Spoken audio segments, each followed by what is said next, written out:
Hey, fellow tennis player, there are 5 mistakes that club players make in doubles matches. And I'm going to show you today how to avoid those mistakes so you can win a lot more matches. Now, you want to watch this video from start to finish because there's not a lot of detailed information I'm going to be sharing in this video out there on YouTube. So many of the YouTube videos explain how you can basically transfer what the pros are doing into your own game. And while that does work sometimes, often it's the opposite things you need to be doing on a doubles court in order to win your club matches. So if you want to win a lot more club matches, let's dive right in. What's the number one mistake I see a lot of club players make? They're not understanding double strategy 101, okay? Most people, when they start playing tennis, they do start playing singles. So when you start playing singles, there's a big advantage. Let's just say this is you, and this is your opponent, right? And you're on a singles court. Well, what do you want to do? You want to get them to run. So you want to hit the ball over there, then you want to hit the ball over there and side to side. And that can do pretty well if you're able to be very good at hitting side to side. But that's not really good on a doubles court, because let's just take a look at the way the doubles court is set up when we play. I'm just going to take this out here and we'll set up a doubles court. Let's just say this is you and here's your partner and then here are your opponents. Well, what's much different about this? Now there's 4 people on the court. Hitting side to side isn't going to work nearly as well as it does on a singles court. So what do you want to be thinking about instead when you play doubles? What's doubles 101 strategy? The more you can get your opponents to move up and back, the better. For example, next time you play a match on a big point, what I want you to do is if you're getting a second serve return, rather than thinking that you're going to blast a winner up the line or hit the ball off the court in the alley, all I want you to do is just simply lob over this net person. You see, now what you got them doing is you've got them changing sides of the court. This person's got to figure out where they're going to go. Lots of times they don't go to the right spot. They just usually end up here. So now you have them scrambling, and then you have a lot more options. You and your partner can start to have them move up and back, and you're going to create some openings there. So when you are playing doubles, really good plays are hitting the ball high and deep with lobs, little short intentional drop shots, or even nice little cutting slices that stay low and draw the opponent in. So that's what you want to be thinking. If you can get the pieces on the chessboard, rather than having the cheap pieces on chessboard going side to side, you want the chessboard going up and back. Does that make sense? So I just want you to think about that little simple concept, and all of a sudden, everybody at the club is going to go, wow, they're such a smart player on the doubles court. They really know what they're doing. So stop trying to hit side to side so much, up and back. All of a sudden, you're playing much smarter doubles, and you're not even having to think that much. Okay, mistake number 2 is not protecting your offensive position on the court. So here's a big mistake that, club coaches kind of make. So let's just say we're in a lesson. Have you ever taken a doubles clinic? Lots of times there's 2 lines. Here's line 1, here's line 2, and maybe there's a couple people behind, and you guys are doing a doubles clinic, and then the coach starts out with a basket of balls, and what do? They keep feeding you 3 or 4 balls, and they feed you a deep ball, and then they feed you a short ball, and then they feed you another one, and then they feed you another, and by the time you hit your last volley, you're right on top of the net. And what does the coach usually keep saying to you? Close, Mike, close, Mary, close the net. So you've just been trained like, I got to close the net. I got to close the net. And when you keep playing like that, what ends up happening, now let's just turn this it's not a clinic anymore. You've been trained military style to close the net. So you're just saying, I got to close the net. That's what really good doubles players do. But what happens when you get out there in a match, again, here you are, and here's your partner, and here are your opponents. And let's say you hit the ball, you get a weak second serve, you hit and come on in, and then you guys are taking offense, and you gradually just keep hitting great shots. You're doing really good. And then what happens is you and your partner, you see this line right here? I call this secret no man's land. You and your partner, because you're on the offense, you end up moving, both of you, in secret no man's land. And what happens when you hit this next volley, but you don't put the ball away? What do you think is going to happen to you and your partner when you get in secret no man's land? That's right. You're going to get lobbed real easy, okay? And you also might get passed through the middle, depending on how you like cover the ball, but especially you're susceptible to the lob. So what happens when people get into secret no man's land is they get lobbed really easy. They also get passed easy because they don't really move well together, which we're going to get into more of that later in this video.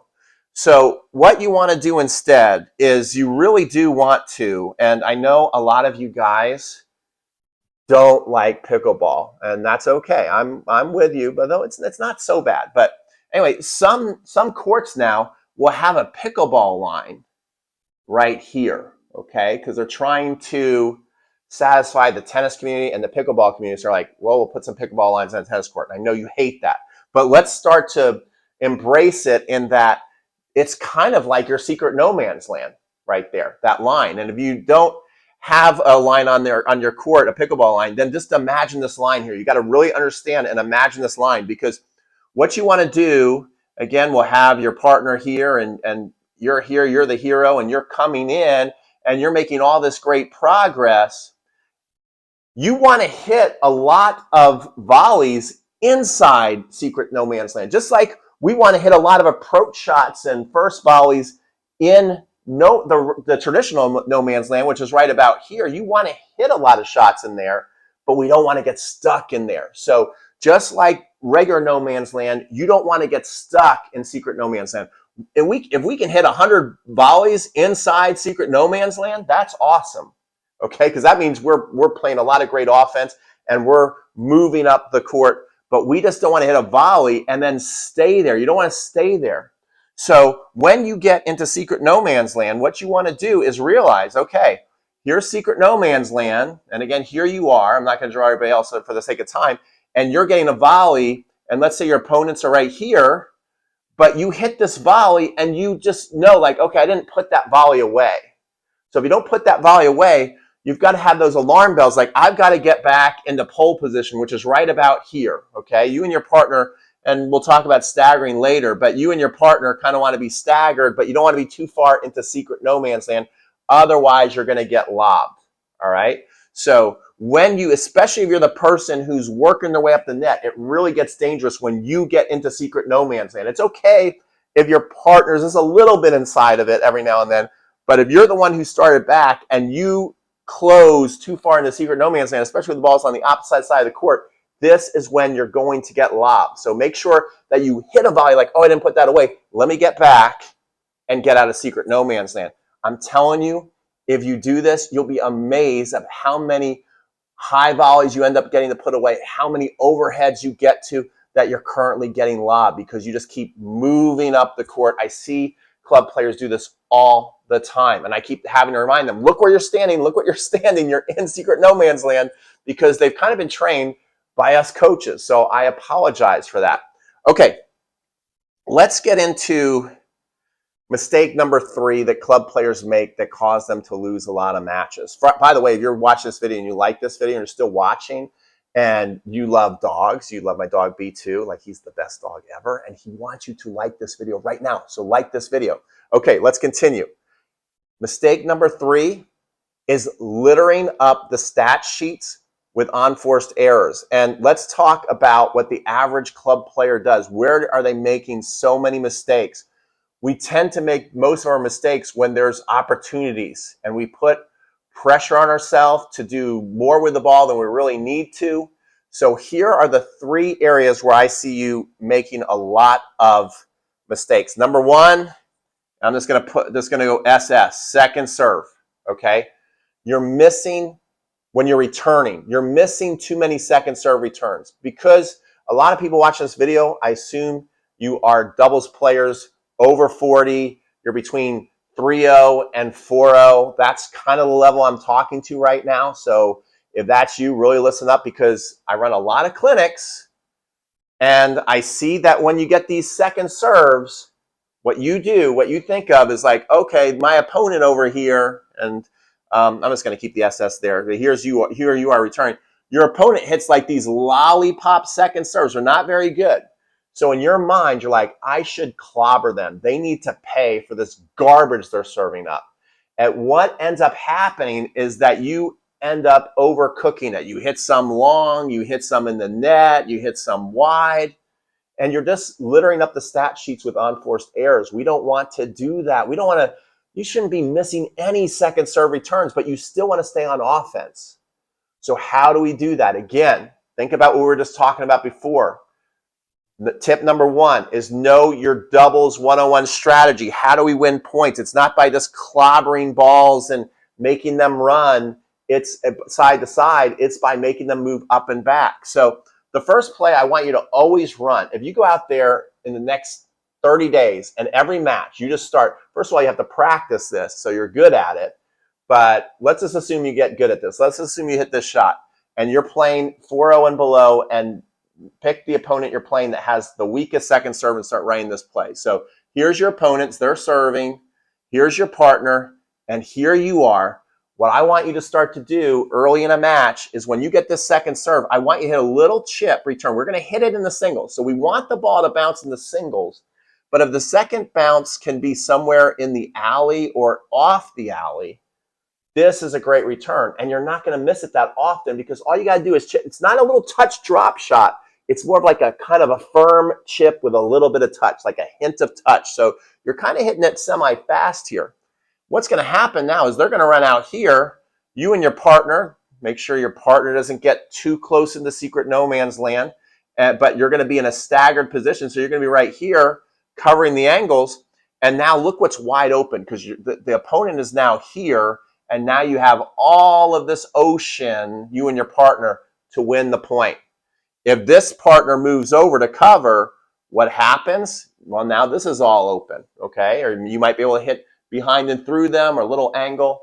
But lots of times this is going to be wide open, okay? So that's one way you can stop missing these second serves. Another one, we've already covered it too. Start to hit a nice lob. It doesn't even have to be a great lob. Just as long as it's over the net person and beyond the service line, you're going to be in great shape. It doesn't need to be in the alley, although if you hit one in the alley, that's pretty awesome. But I don't want you aiming for the alley, and I don't want you aiming for the back of the line because then you're going to miss some. We don't want to miss any second serves. We don't want to do that. We want to make those second serve returns, make them pay, put the pressure on them. So you successfully hit this lob, you can come right on up here. I like how Ryan Reedy talks about when you hit it. Ryan Reedy, 2-minute tennis shout out. When you get a nice successful lob over your opponents, he says, get your toes on that service line, okay? Toes on the service line, B2. I just touched his tail. He didn't like that. He's got to reposition. Okay, so you see that? That's another great return. Now, when you get really good at those two returns, another one I want you to get, everybody always thinks chipping. Everybody always thinks chipping is like a weak concession shot. You think that ripping is so awesome. But I'm telling you, if you want to dominate second serve returns and not miss any, I would go with a 70% chip strategy and a 30% rip strategy, right? So 70 to 30% ratio. I'm chipping 70% of the time. I'm ripping 30% of the time. You do that, you are going to dominate on the second serve return. So another one is you can just hit a nice firm chip deep, especially once you kind of set them up with this little short one. Then they're going to start cheating in. Then you can hit it at their feet. They pop it up. Again, you and your partner can come close in the secret no man's land and put the ball away over here, but make sure you don't put it away. What do you got to do? You got to get behind that secret no man's land. Okay, so that's one of the things that you can do to stop missing second serve returns. What's another one that litters up the stat sheet? That's mid-court and transition volleys. So right here, let me tell you how you stop doing that. Well, number one, if you want to miss less mid-court volleys and not have to hit as many right here, it's tough to make volleys right here. Very hard to make volleys in no man's land. And one of the things I see, because you really want time, I see this all the time. Here's your opponents again, and here you are, your partner, and here you are. And you get a short ball. And what happens is you really want to take your time. You want to clobber this ball, okay, because you're not using my nice chip strategy. So you'll let the ball bounce here, come all the way back to almost the baseline. but it's still a weak shot. So you're like, I got to hit this and come to the net. Well, when you do that, you hit it back here. Now all of a sudden you only get to here, and you're having to hit that first volley in no man's land, and you miss it because it's really hard to do. They can get it at your feet, right? They can hit a high, awkward one to your backhand. Those are tough to make. I don't even do very well with those, right? So we don't want that. So what do we want to do instead? Let's say the ball bounces here. What I want to do, the more I can get close to the bounce, if I see the ball blooping, I'm not going to wait and just measure it.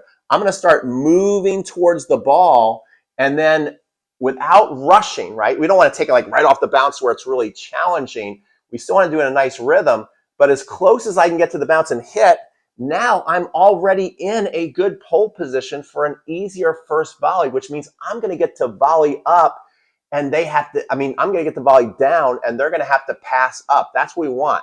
That's another gold rule of doubles. The Bryan brothers talk about that. If you can make your opponents hit up and you get the volley down, if you got some decent volleys, it's tough to lose that match, okay? So that, make sure you're doing that. And then finally, I would, on the practice court, which a lot of people don't do. A lot of people love to practice their baseline shot. And then when it's time to take their net volleys, because they're so insecure, they'll stand right here at the net and take volleys in the warm-up. Stop taking your volleys there. Take your lumps and start to practice. I saw Djokovic do this at Indian Wells when he played singles. He was here. So I saw the Joker. We'll draw the D right there. Joker was right here practicing volleys up the middle. So you just take that and you kind of even maybe move a little further back. I see the Bryan brothers do this a lot too when they practice. I got to run a camp with Gigi Fernandez one time. The Bryan brothers got to watch them practice. They would, so we'll just do BB. The Bryan brothers would basically have volley rallies this far back and forth. So they're not afraid of that transition volley, and they make most of them, okay? And then they get out of secret no man's land when they play a match, or not secret no man's land, regular traditional no man's land. They hit that volley in a match and get out of there. But lots of times they'll practice in no man's land and get really comfortable. You also have to have excellent technique there. Otherwise, you kind of can't fake it in that area of the court. All right, number 3, where you're littering up the stat sheet, is when you're playing a point, here's your partner, here you are. When lobs are going past the service line, but you still feel that they are makeable overheads because they're so high, you're missing a lot of those balls. You are making a lot of mistakes. Again, I run camps. If you're interested in a camp of mine, maybe email me at crunchtimecoaching@gmail.com. I will put my email in the comment section. If you're interested in attending one of my camps, I'm actually going to do one with Will Buchek coming up here soon, and then Maribon from the Tennis Summit. We're going to do another one, and I run them all the time as well. So if you're interested in that, this is the kind of stuff we do hands-on with you. But when people get overheads past the service line, and where did I get this? I got this idea from a Division I college tennis coach who told his team they are missing way too many overheads when the ball is going past the service line. So what I want you to do instead is, rather than take it as an overhead and try and spike it, I want you to actually get your, you're not going to hear many coaches advise you to do this. I actually want you to get your hand in the waiter tray position and bump it back deep. Just stop. Just give it a nice little light high five. That's the technique. You go back, push it. And then from there, you can decide. So let's say you're back here. Now you can decide if they're still back and you're able to push it back nice and deep. You can then reestablish your pole position, and you and your partner can be at the net. If your footwork, okay, let's say you get the same shot and your footwork, you're kind of stumbling back as you do this, and most of your momentum is going backwards, hit it and just keep retreating backwards and maybe get back to the baseline. But you're not going to miss those shots as much. I see so many people miss overheads once the ball gets past the service line. So what you want to do is get awesome overheads in front of the service line. We don't want to miss these at all. You really work on your technique. Once they start to go back behind the service line, get smarter and decide which ones you can still make. And you better know your stats. You better be like, hey, on this particular ball, when I swing at it, I'm like 90% or above, then still hit an overhead. But if you start making this a 50-50 ball, which means you're making about 50% of the time and missing about 50% of the time, you better start tapping that ball back, okay? Don't be a tin cup player where like, I should make that shot. Yeah, but you don't. So stop doing those mistakes. All right. Are you liking this? Number 4. This is a huge one. You are not a problem solver and a strategy manager with you and your partner. You're keeping all your own ideas to yourself, you and your partner. This is, again, I think because a lot of people, when they start out playing tennis, they either just start taking lessons, so they're learning how to hit strokes for themselves, or they start when they're younger, so they start out playing singles. And so, all your thoughts are internal, and your ideas of how to win, they're in your mind.